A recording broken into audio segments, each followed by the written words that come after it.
قرآن والے پھر گئے، زبان والا نہیں پھرا۔ قرآن پاک کو بھی استعمال کیا جاتا ہے سیاست کے لیے۔ چھوٹا سا نسخہ کہنے لگے یہ دیکھیں میں اپنی جیب میں ہر وقت قرآن پاک رکھتا ہوں۔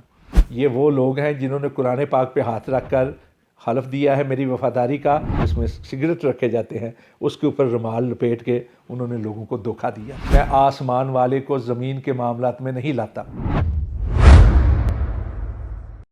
السلام علیکم ورحمۃ اللہ وبرکاتہ۔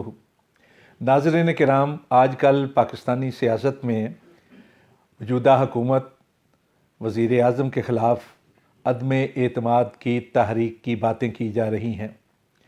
اپوزیشن کے جو بیانات سامنے آ رہے ہیں ان سے تو یہ معلوم ہوتا ہے کہ اپوزیشن جو ہے وہ نہ صرف یہ کہ پر اعتماد ہے بلکہ حد سے زیادہ پر اعتماد ہے۔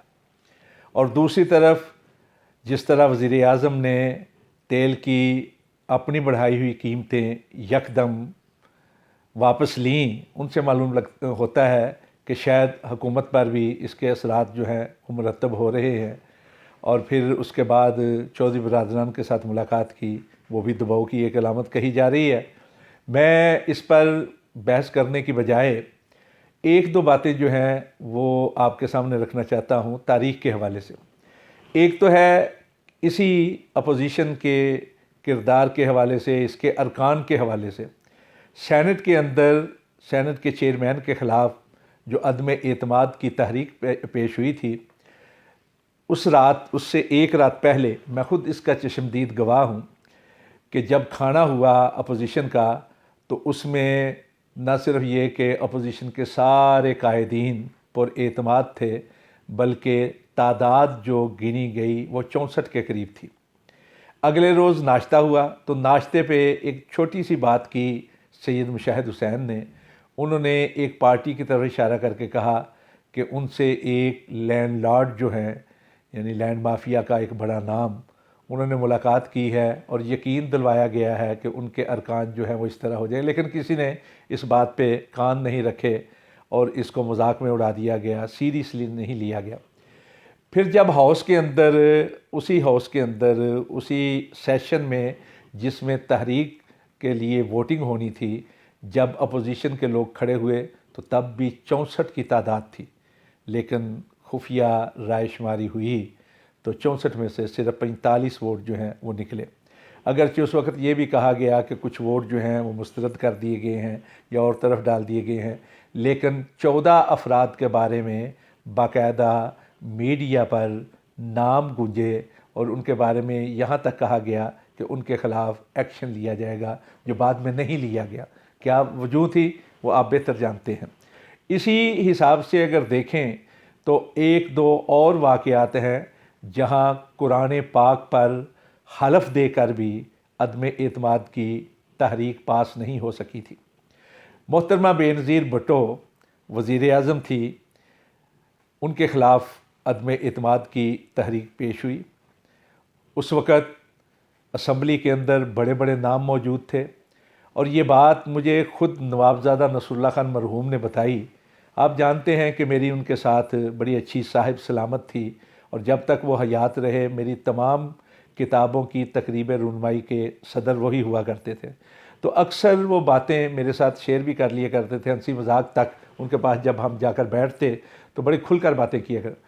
انہوں نے یہ واقعہ بتایا، کہنے لگے کہ بے نظیر اپنے ارکان کو لے کر سوات چلی گئیں اور اپوزیشن والے لوگ جو ہیں اس وقت چونکہ وزیر اعلیٰ تھے پنجاب کے میاں نواز شریف، تو یہ مری میں لے گئے۔ تو مری میں باقاعدہ یہ تجویز سامنے آئی کہ ایسا کرتے ہیں ارکان سے حلف لے لیتے ہیں۔ چنانچہ باوضو ہو کر قرآن پاک پر حلف لیا گیا۔ اسی دوران میں رانا چندر سنگھ جو ہیں وہ رکن تھے سندھ سے اور اپوزیشن میں شامل تھے، انہوں نے بھی، تو ان سے جب کہا گیا کہ آپ بھی حلف دیں تو بقول نوابزادہ نصر اللہ خان مرحوم کہ وہ کہنے لگے کہ میں آسمان والے کو زمین کے معاملات میں نہیں لاتا اور میں زبان دے رہا ہوں، میں زبان پر پہرا دوں گا۔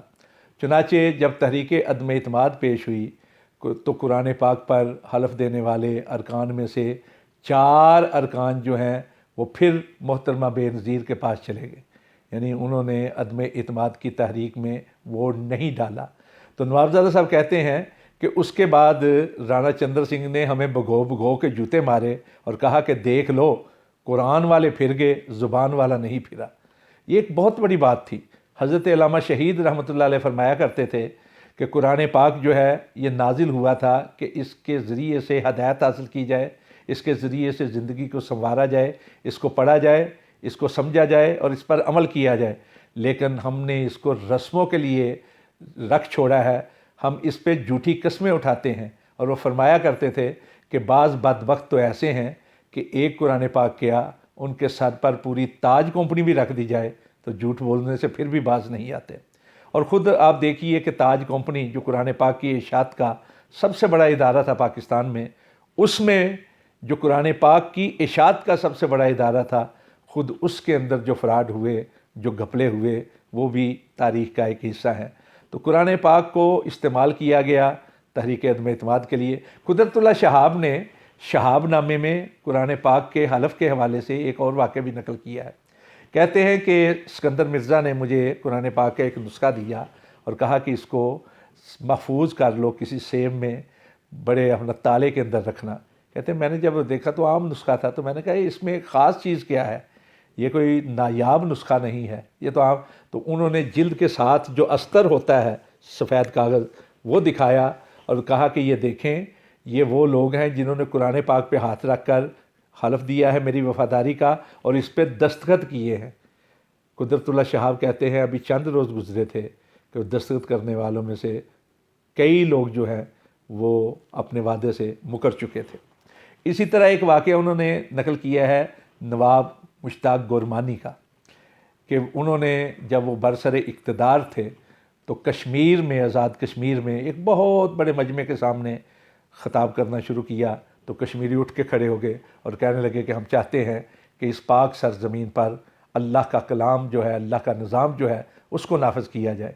تو انہوں نے جیب میں سے ایک رومال میں لپٹا ہوا کہا، چھوٹا سا نسخہ، کہنے لگے یہ دیکھیں میں اپنی جیب میں ہر وقت قرآن پاک رکھتا ہوں، میں آپ کے بات سمجھتا ہوں، یہی جذبات میرے ہیں۔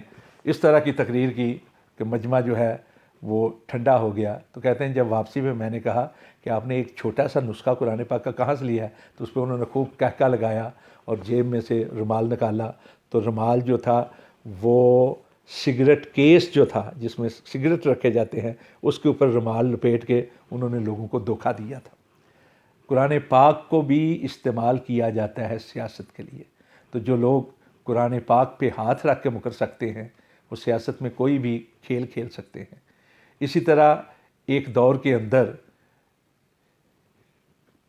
سینٹ کے الیکشن ہوئے، متحدہ مجلس عمل کی حکومت تھی کے پی میں، اس وقت سرحد کہا جاتا تھا اس کو، کے پی کے اندر۔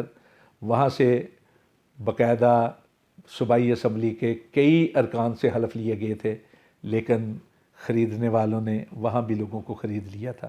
اور یہ خرید و فروخت کا ہر دور کے اندر مظاہر جو ہیں خرید و فروخت کے وہ ہمارے سامنے آئے ہیں۔ تو یہ جو تحریک عدم اعتماد ہوگی اس میں پر اعتماد تو بہر ہیں، لازماً وہ وعدوں پر اعتماد کر رہے ہوں گے، لیکن کیا معلوم کہ صبح کا کیا ہوا وعدہ ابھی بھی جب کہ پیش نہیں ہوئی، رات میں ٹوٹ تو نہیں جاتا، اور رات میں کیا ہوا وعدہ صبح کو کہیں توڑ تو نہیں دیا جاتا۔ ہم تو یہ مظاہر دیکھ رہے ہیں، ابھی تحریک عدم اعتماد پیش نہیں ہوئی لیکن پھر بھی دیکھ رہے ہیں کہ بعض لوگ ہیں جو دن میں کسی کو ملتے ہیں، دوپہر میں کسی کو ملتے ہیں، شام میں کسی کو ملتے ہیں، رات میں کسی اور کو ملتے ہیں۔ تو اللہ رب العزت زبان پر پہرا دینے کی توفیق بخشے، اللہ رب العزت اپنے کلام کی، اپنے وعدوں کی پاسداری کی توفیق بخشے، یہی دعا کی جا سکتی ہے۔